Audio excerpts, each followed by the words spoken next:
So notice the big difference here, besides the outcome, the tariff raises revenue, the subsidy costs revenue, right? It's a payment.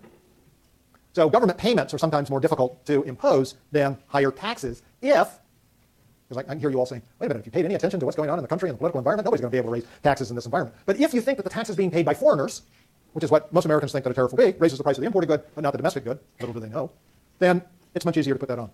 It's sometimes harder to do that production subsidy. Okay.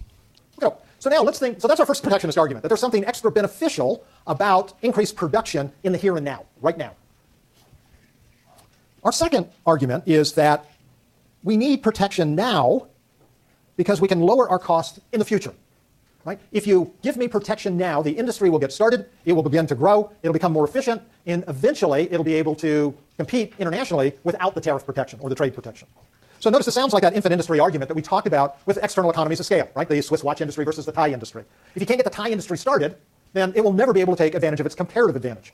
So you got to get the industry started. So how do you do that? So we put on some sort of tariff protection, allows the industry to get started without so much competition from international firms. So what we're talking about here is a temporary tariff to help us until the firm is able to compete without that help. So here's an interesting way of thinking about that. So we're going to look at two time periods. Here's today, and here's sometime in the future. Right?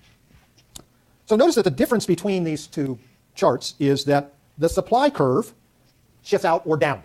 Right? So I try to leave the demand curves exactly the same, but what you can see is that the supply curve now is relatively high, where over time, if we get more efficient, we'll be able to supply more product at every price. So the supply curve has shifted down.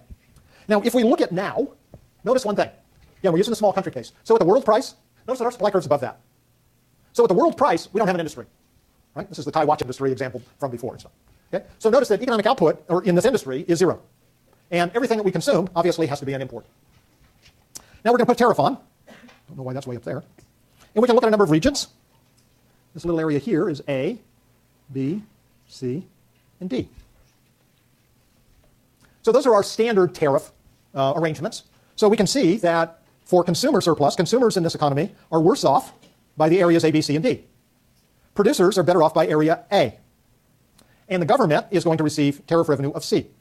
So again, for now, looking at exactly where we are, we have both these production and consumption distortions. Okay. Now again, you'll notice the way that I drew this, that the producer surplus is really tiny. Right? So if we're thinking about a true infant industry, an industry that does not exist now, but will only start once we have some sort of trade protection, then the producer surplus that's going to be created probably is pretty small. But consumers are going to lose by the full amount of whatever the price rises to the left of their demand curve. Now in the future, what we see is as the industry grows and becomes more efficient, the supply curve shifts out, and now we've got a very different situation. In this particular case, we can get rid of the tariff, and notice that we still have producer surplus of area V for victory. I don't know what it's for. So we've got producer surplus of area V.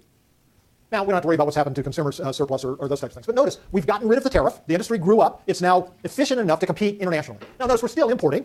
But imports are much, much smaller than before. And so we have a viable domestic industry. So our future producer surplus needs to be added in here. So when we think about our net effect on welfare, we need to take into consideration the production and consumption distortions that are taking place now as costs. And then our benefits is the producer surplus in the future. Now, in this context, there are a couple of things that we need to keep in mind. One is future benefits need to be compared with current production and consumption distortions, which means that whatever these are need to be discounted back to the present. We need to find the present value of those future benefits.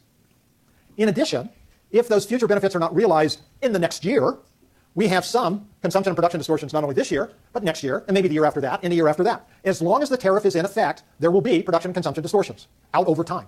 So again, we need to take all of the production and consumption distortions over time, discount those back to the present, look at those future producer surplus, and discount that back, and then make an assessment on that score. The most difficult assessment in all of this is figuring out how big this V actually is.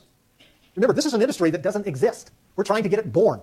That's why it's called an infant industry, right? So if the industry doesn't exist, can we really say with any degree of certainty how efficient it will be sometime in the future?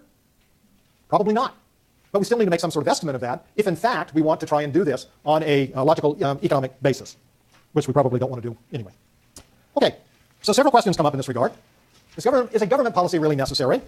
If so, what policy is best? And then finally, will an infant industry really grow up? So each of these are actually quite important. So the first question is, do we really need a government policy? Most industries or businesses, when they start, lose money in the beginning. Right? You got startup costs, whether you're end up as a small firm or end up as a large firm. When you get started, you're likely to lose money for some part of the beginning. And typically what you do to finance that is you pitch yourself to a venture capitalist, an angel investor, you put it on your credit card, you go into debt, you take out a second mortgage on your home, you borrow from friends and families, you rob banks, I didn't say that. But the market somehow can make an assessment of what I think your probability of success is, including your rates of return, and then am I willing to lend you money to do that? So if you have well-functioning financial markets, one might argue that there's not really much of a role for the government to play here, that the private sector should be able to make an assessment of the cost and benefits associated with starting a new business. However, if you have imperfections in financial markets, that is, financial markets don't have the ability to make risk assessments of new businesses or viability assessments over time, because you have very underdeveloped financial markets, whether they're bond markets or equity markets or banking markets, then you can't get private financing. And if that's the case, then perhaps there's a role for the government to play here. So if there is, that would be one reason why we might need a government policy. The second reason is if there are benefits that do not accrue to the firms that are making the investments. So again, this is an argument that there are spillover effects or there are marginal external benefits to society or to others other than the firm that's actually making the investment. When the marginal social benefits are greater than the price, we've seen that too little will be produced. So a government policy could come in to help subsidize that, to increase the production, so that we would end up then getting closer to the more appropriate or market efficient level of output. So those are two reasons why we might want to have a government policy. What policy is best? Well, we've just been through this with the last example that we did with the production subsidy. We saw that with a production subsidy, while you'll have a production distortion, you'll still capture whatever external benefits there are, but you won't have the consumption distortion. With a tariff, you get both the production distortion and the consumption distortion. And yes, you capture the marginal external benefit, but the total cost in welfare to the economy is still greater. Now here, especially for developing countries, is the critical difference. It's what we said before. A tariff raises revenue for a government, a subsidy costs the government revenue, or increases their expenditures. If a government's underfunded to begin with, it can't do a production subsidy, right? You don't have enough money to subsidize an industry, you just don't have enough money, period. So if you want to attack, so while we know from the specificity rule, a production subsidy gives us a better economic approach, it may be that reality says a trade policy, a tariff or an import quota, not an import quota, a tariff, which would raise revenue for the government, is the more realistic approach, even though it reduces national economic welfare by more than just the production subsidy itself. And then finally, we always have to ask the question, does an infant industry really grow up? Does it actually make the investments to become competitive on the world stage? And the answer is sometimes yes, many times no. And one of the reasons why it's many times no is most countries in the world actually have relatively small domestic markets. So remember, the size of an industry is constrained by the size of the market that it can sell to. So if you're constrained by the size of your domestic market and you just happen to be located in Bolivia, you're not going to ever get to be very big. And so it's unlikely that you will ever achieve the scale, let alone the technology and productivity enhancements that will be necessary to really make you a world competitive industry. So in that case, you run into lots of problems if the tariff is too high and the industry doesn't get to be big enough. I'm not saying here that an argument can't be made for a tariff. It's just that if the tariff is so large that the international competitive pressures don't come to bear on the domestic industry, there's not much incentive for the domestic industry to actually become very, very competitive.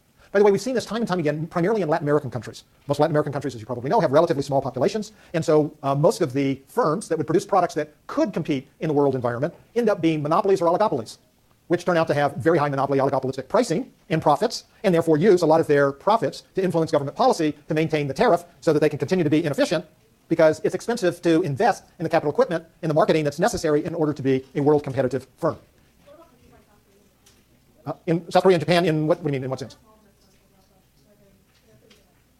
Yes, South Korea and Japan have relatively small domestic market. I mean, Japan's 120 million people, so it's not really that small. South Korea, I don't know what the population of South Korea is. But even in the industries that they started, using infant industry arguments, their tariffs were not prohibitive tariffs, so they never excluded imports.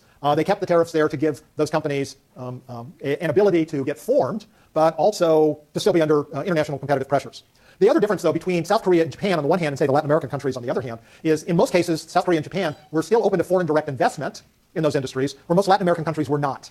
And when you have foreign direct investment coming into an economy, then you also have up-to-date technology and capital equipment coming in. So that can help an economy perform much, much more quickly. So just real quickly, a couple of apparent success stories. We say apparent because one never has the counterfactual, right? We never know what would have happened to this industry in the absence of this kind of protection. But both the Japanese computer industry and the Japanese semiconductor industry, the South Korean semiconductor industry, the South Korean computer industry, the Taiwan semiconductor industry, all operated under so-called infant industry tariff protection early on. Airbus, same thing, not so much tariff protection, but subsidies. A glaring apparent failure was the Brazilian personal computer industry.